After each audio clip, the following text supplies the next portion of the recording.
নিয়েছিলাম বা অনেক গজল আমি নিয়ে এসেছিলাম আপনাদের শোনানোর জন্য। সেই সৌভাগ্যটা হয়তো এই বছর হয়নি। আল্লাহ পাক যদি চায় ইনশাআল্লাহ আল্লাহ পাক যদি আর কখনো নিয়ে আসে শোনাবো। তবে একটা গজল একটু শুনিয়ে রেখে যাই আপনাদের। দেখে জলসা শুনে গজল শুনে মানুষ পরিবর্তন হয় বলে মনে হয়। এত টাকা খরচা করে এই যে ম্যাজিকটা দেওয়া হলো, একদিন গজল হবে, একদিন জলসা হবে, ওয়াজ হবে। আচ্ছা আমরা কি এতটা আশা রাখতে পারি যে আজকের বড় বড় বক্তাগণ তারা যখন স্টেজে বক্তৃতা দেবে তারা ওয়াজ করে বাড়ি চলে যাবেন, কালকের পর থেকে মসজিদে ৫ জন নামাজি বাড়বে? এই আশা কি রাখতে পারি আমরা?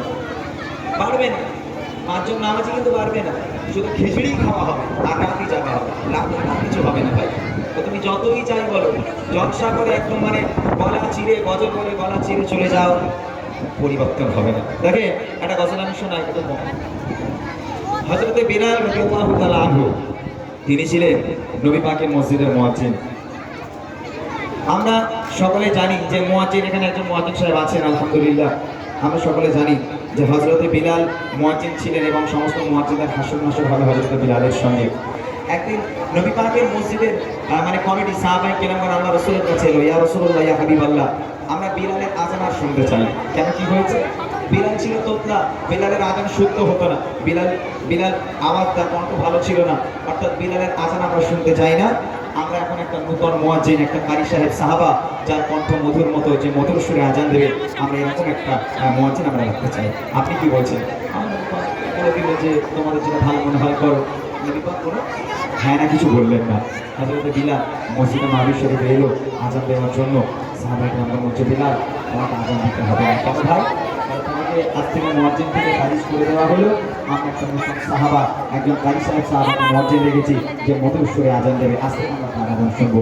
ছোট্ট একটা গজল আমি আপনাদের সঙ্গে পরিবেশন করি যে মসজিদে আযান হলে যে আযানের কি শান, আযান হলে কারা নামাজে যাবে, তাদের মনে দাগ কাটবে। এই আযানের কি জাদু আছে, কি মধু আছে, বলি ছন্দের মাধ্যমে নিচ্ছে, শুনুন। ভেসে আসে মিনারে হতে মধুর আযান, যে আযানে মুগ্ধ স্বয়ং রহমান। ভেসে আসে মিনারে হতে মধুর আযান, যে আযানে মুগ্ধ ছিল স্বয়ং রহমান। ভেসে আসে মিনারে হতে মধুর আযান, যে আযানে মুগ্ধ স্বয়ং রহমান। যারা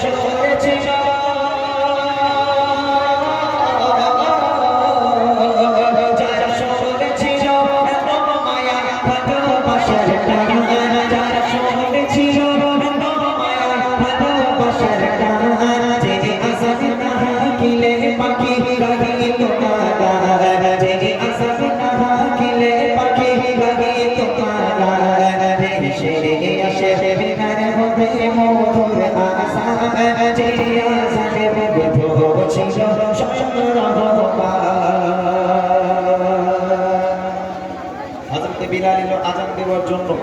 সাহাবায়ে কেরামগণ বলছে, বিলাল তোমাকে আযান দিতে হবে না, তোমাকে বাদ দেওয়া হয়েছে, তোমাকে মুয়াজ্জিন থেকে খারিজ করে দেওয়া হয়েছে। আমরা একজন কারি সাহেব সাহাবা যারা কণ্ঠ মধুর মতো, আজ থেকে সে আযান দেবে, বিলাল তোমাকে আযান দেওয়ার দরকার নেই। হযরতে বিলাল মনটা মলিন করে চোখের পানি টপ টপ করে ফেলতে ফেলতে বাড়ির পথে রওনা হলো। তাতে দেখেন ভাই, একদিন সাহাবারা মিলে নবীকে বলে, বন্ধু তারা লাগে না ভালো আছে বলে। একদিন সাহাবারা মিলে নবীকে বলে, বন্ধু তারা লাগে না ভালো আছে বলে।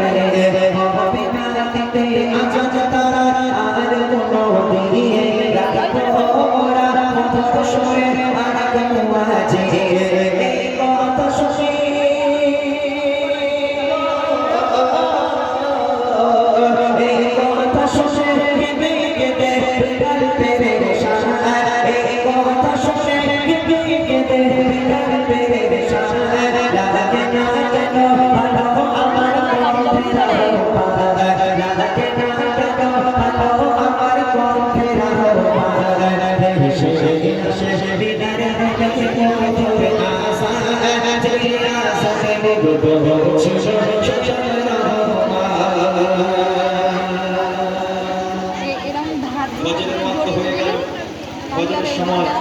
নূতন মুয়াজ্জিন ফজরের ওয়াক্ত হওয়ার আগে মসজিদে এসে হাজির।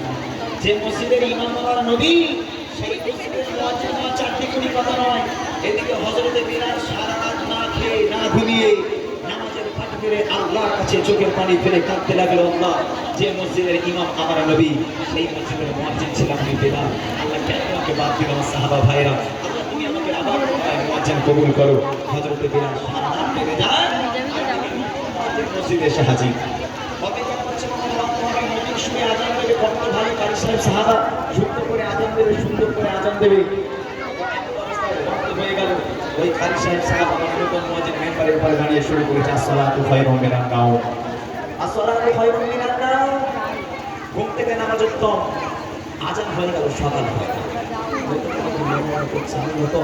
তাহলে গন্ডগোল হলে হতে পারে। কিছুক্ষণ পরে আবার আবার দাঁড়িয়ে শুরু করেছে আসসালাতু খায়রুম মিনান নাওম। ঘুম থেকে নামাজ উত্তম। দুইবার আজান হয়ে গেল, সকাল হয় না। সাহাবায়ে কেরাম মসজিদে এসে হাজির। কি ব্যাপার মসজিদ এখন আজান হলো না কেন? বলছে ভাই দেখো না, দুবার আজান দিয়ে ফেললাম, সকাল কেন হয় না? সাহাবা মনে হচ্ছে বেলাল একবার আজান না হাঁটতে হাঁটতে পাখির কিচিরমিচির শুরু হয়ে যায়, আর তুমি দুইবার আজান হেঁকে দিলে সকাল হয় না। ফের এখন পাঠানো হলো, ফের মেম্বারে দাঁড়িয়ে আসসালাতু খায়রুম মিনান নাওম। ঘুম থেকে নামাজ উত্তম। তিনবার আজান হয়ে গেল, তারপরেও সকাল হয় না। এমন অবস্থায় জিবরিল আমিন ঘরে ঘুমাচ্ছিল। জিবরিল আমিন এসে হাজির। ইয়া রাসূলুল্লাহ, কি ব্যাপার, আপনার কাছে আজান হয়নি কেন? আমার নবী ধরপড় করে ঠেলে উঠেছে। পাশে স্ত্রী শুয়েছিল, জিজ্ঞেস করছে কি ব্যাপার, বলতে আজান হয়নি? আজান হয়নি মানে আপনার ভুল করে একবার নয় দুবার নয় তিনবার আজান দিয়েছেন, আজান হয়নি মানে?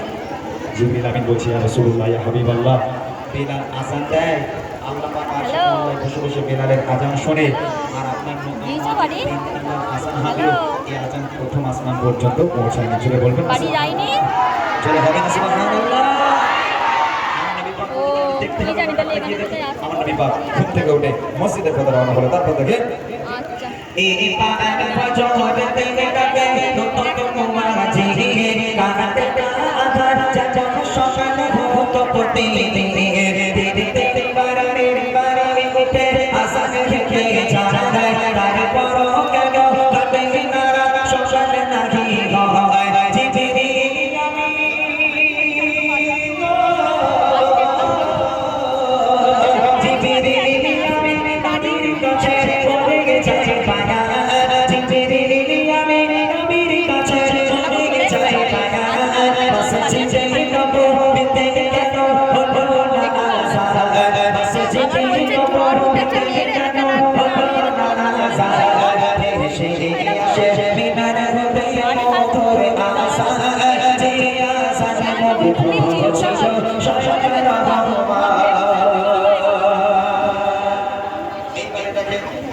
নবী পাক মসজিদে এলো। সাহাবায়ে কেরাম আল্লাহর রাসূলকে ঘিরে ধরেছে, ইয়া রাসূলুল্লাহ, ইয়া হাবিবাল্লাহ, বিপদে পড়ে গেলাম, আজ হচ্ছে সকাল হয় না। এমন অবস্থায় জিবরিল আমিন আবার নেমে এলো। ইয়া রাসূলুল্লাহ, ইয়া হাবিবাল্লাহ, আল্লাহ পাক আল্লাহ তাআলা বলেছে আপনার নতুন মুয়াজ্জিন একবার নয় দুবার নয় তিনবার নয়, কাল কিয়ামত পর্যন্ত যদি একাধারে আজান হেগে যায়, পৃথিবীর মানুষ সকালের আলো আর দেখতে পাবে না, যতক্ষণ পর্যন্ত ওই হাফসি বেলাল মেম্বারে এসে না দাঁড়াবে। জন্য হবে না সুবহানাল্লাহ। সাহাবায়ে কেরাম বেলালের বাড়ি চলে গেল, গিয়ে দেখছে হযরতে বেলাল আজকে নামাজের পূর্বে সিজদা করে আল্লাহর কাছে কাঁদছে। আমার নবী পাক বেলালের ডাকার সঙ্গে সঙ্গে বেলাল মসজিদে চলে এলো। আমার নবী পাককে দেখে হযরতে বেলাল সব দুঃখের কথা ভুলে গেল। আমার নবী পাক বলল, বেলাল তোমার জায়গায় তুমি চলে যাও, ওই জায়গায় তোমার কেউ নিতে পারবে না, চলে যাও। টুক টুক টুক টুক করে মেম্বারে চলে গেল। গিয়ে হযরতে বেলাল যেই দাঁড়িয়ে চালা শুরু করেছে, বেলাল আজান শুরু করো। হযরত বেলাল শুরু করেছে আসসালাতু খায়রুম মিনান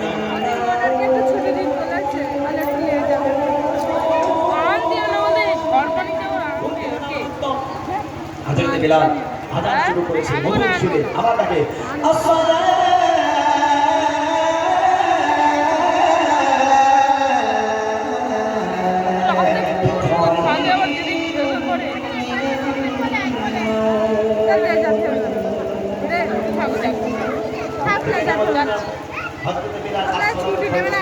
শেষ করার সাথে সাথে আল্লাহ তাআলা অন্ধকারকে সরিয়ে দিয়ে সূর্যের আলো তুলে পৃথিবীর মুখটা আলোকিত করে দিল। তারপর চলে বলে আজান এখানে আমার আসা সত্ত্বেও মসজিদের দিকে যাবে না, তার মতো হতভাগা উম্মাত দুনিয়ার বুকে আর কেউ নেই। এই আজানকে ভালোবাসো। আজানের যে কি শান, যারা নামাজ পড়ে তারাই জানে যে আজানের কি শান। আজান যখন অন্তরে বাজে তখন অন্তরে ভাগ কাটে। শেষ কথা কবি লিখছেন, আমাদের দেশে